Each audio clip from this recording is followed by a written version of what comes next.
Bonjour, dans cette vidéo, tu vas apprendre à calculer la limite d'une suite géométrique. Alors ici, trois suites à calculer, donc bon, ce ne sont pas directement des suites géométriques, mais en tout cas, on le voit, les limites sont composées de suites géométriques. Donc on va voir comment s'en sortir dans chacun des trois cas.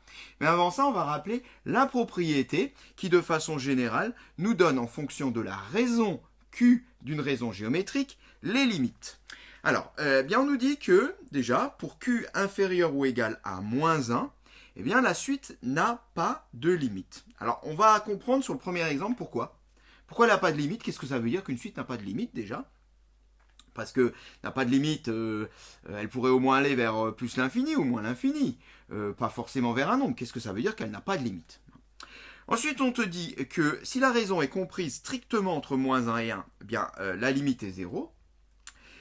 Si Q est égal à 1, bien la limite est égale à 1, mais bon, alors ce cas-là, on le rencontre très rarement, il n'est pas très intéressant, puisque si Q égale à 1, bon, bah, ça serait quelque chose du type 1 puissance n. Autrement dit, la puissance de n ne sert plus, donc c'est tout simplement la limite 1. Donc, bon, évidemment, c'est pas essentiel. Et enfin, si Q est strictement supérieur à 1, si la raison est strictement supérieure à 1, la limite est plus l'infini. Bon, on va voir, on va rencontrer ces différents cas. Commençons par la première, la limite quand n tend vers plus l'infini de moins 2 puissance n sur 3. Et bien là, justement, on se trouve dans le cas où on a à calculer la limite quand n tend vers plus l'infini de moins 2 puissance n. C'est-à-dire qu'ici, on se trouve dans le cas où la raison q est égale à moins 2 et donc inférieure ou égale à moins 1.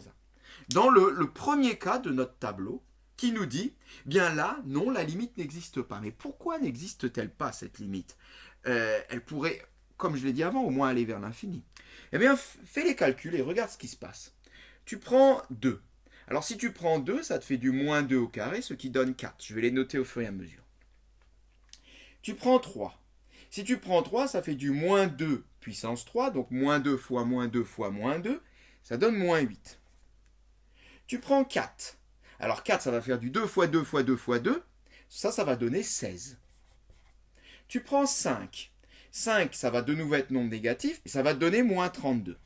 Je vais m'arrêter là. Tous les termes qui se suivent vont être une fois positif, une fois négatif, une fois positif, une fois négatif. En valeur absolue, donc si on ne regarde pas le signe, effectivement, ils augmentent. Mais avec le signe, ils vont faire ça. Et là, je pense que je sors déjà de l'écran, hein. Ils vont grandir de plus en plus, mais alternativement, ils vont faire un saut vers les grands nombres et vers les très petits nombres. Et c'est pour ça qu'on ne va pas pouvoir définir la limite, parce que cette limite n'existe pas, elle n'existe vraiment pas, hein. Donc du coup, quand on... Alors là, ça c'est pour moins 2 puissance n, mais si tu prends n'importe quel nombre, donc supérieur ou égal à moins 1, inférieur ou égal à moins 1, eh bien, tu rencontreras le même problème. Si tu prends par exemple moins 4, ça va faire exactement la même chose, seulement ça va simplement aller beaucoup plus vite vers les deux infinis.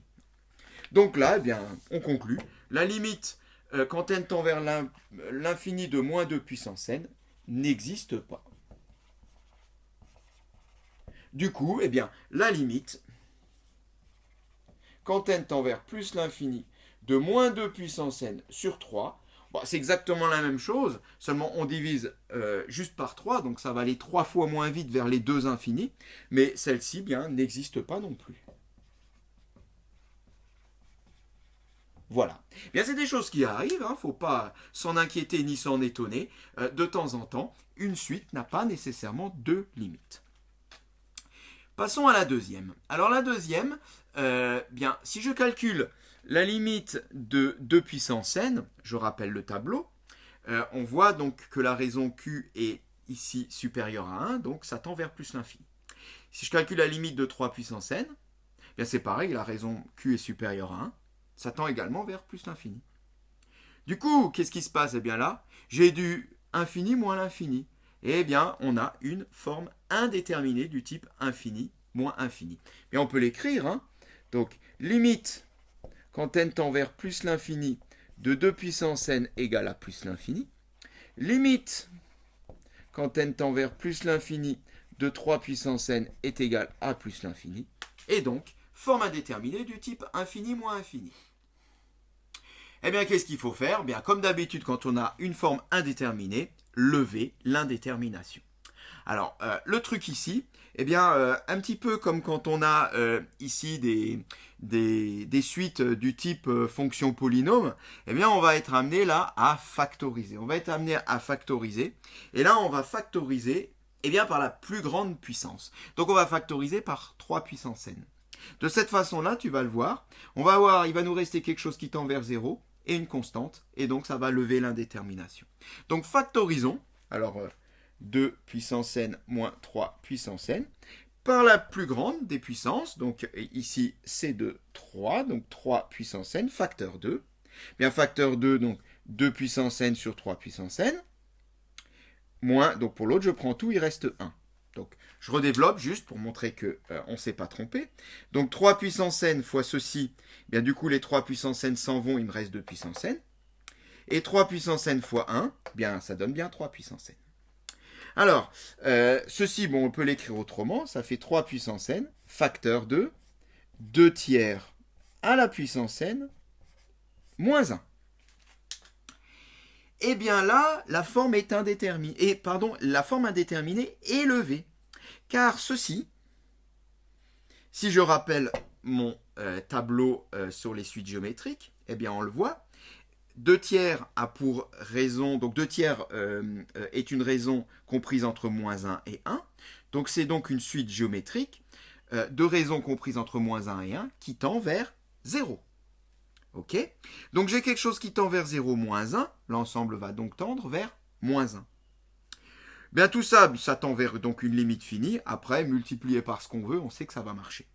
Alors, allons-y. On peut donc rédiger la limite quand n tend vers plus l'infini de 2 tiers puissance n est égal à 0. Du coup, la limite quand n tend vers plus l'infini, de 2 tiers puissance n moins 1 est égal à moins 1. Or, ici, la limite, quand n tend vers plus l'infini, de 3 puissance n.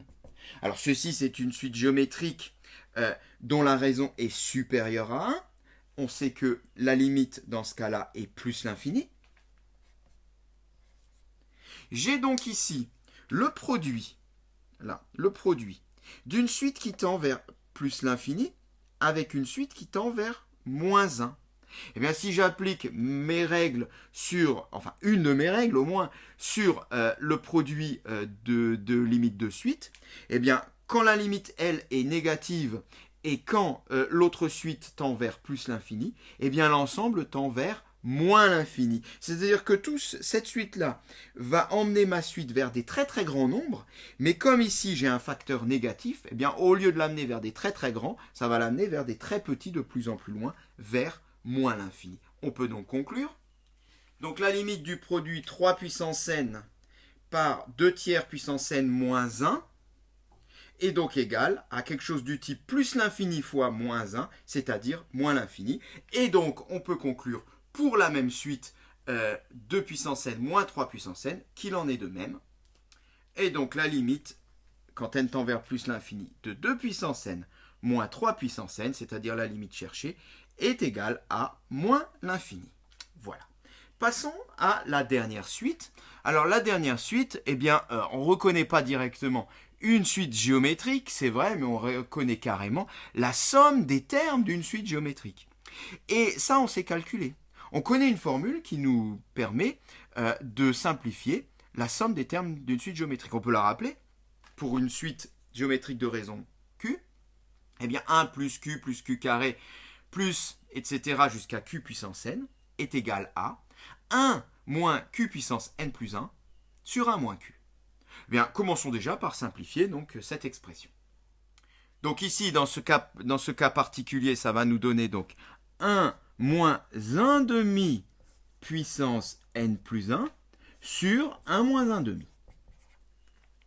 Voilà, alors ici au dénominateur, on va écrire ça plus simplement. Donc 1 moins 1 demi, ça fait 1 demi. Donc je divise Ici, je divise par 1/2, divisé par 1/2, ça revient à multiplier par 2. Autrement dit, tout ça, c'est égal à 2 facteurs de 1 moins 1/2 puissance n plus 1. Voilà. Alors, on en est là. Est-ce que ceci est une forme indéterminée? Bien. Là, on a quoi ici? Bien là, on a en fait une suite géométrique de raison 1/2. Quelle est sa limite? On le sait. Quand la raison est comprise entre moins 1 et 1, la limite est 0. Bien là, si la limite est 0, on voit clairement qu'on n'est pas du tout dans le cas d'une suite, d'une forme indéterminée. Donc on peut y aller, on peut calculer et utiliser nos formules sur les opérations de limite. Alors, on y va. Limite, quand n tend vers plus l'infini, de 1/2 puissance n plus 1 est égal à 0. On l'a dit. Suite géométrique de raison comprise entre moins 1 et 1. Soit, eh bien, limite, quand n tend vers plus l'infini, de 1 moins cette suite. Bien, c'est du type 1 moins 0, ceci tend vers 0, donc le tout tend vers 1. Ok? Eh bien, si on multiplie tout ça par 2, limite, quand n tend vers plus l'infini de 2 facteurs de 1 moins 1/2 puissance n plus 1 est tout simplement égal à 2 fois 1, c'est-à-dire 2. Et c'est terminé. On peut conclure. Eh bien, si la limite de cette suite-là est égale à 2, on en déduit bien évidemment que la limite de cette suite-là est également égale à 2. Alors, simplement pour des raisons de place, je ne vais pas la recopier et je vais marquer la conclusion dans l'énoncé. Voilà, cette séquence est terminée.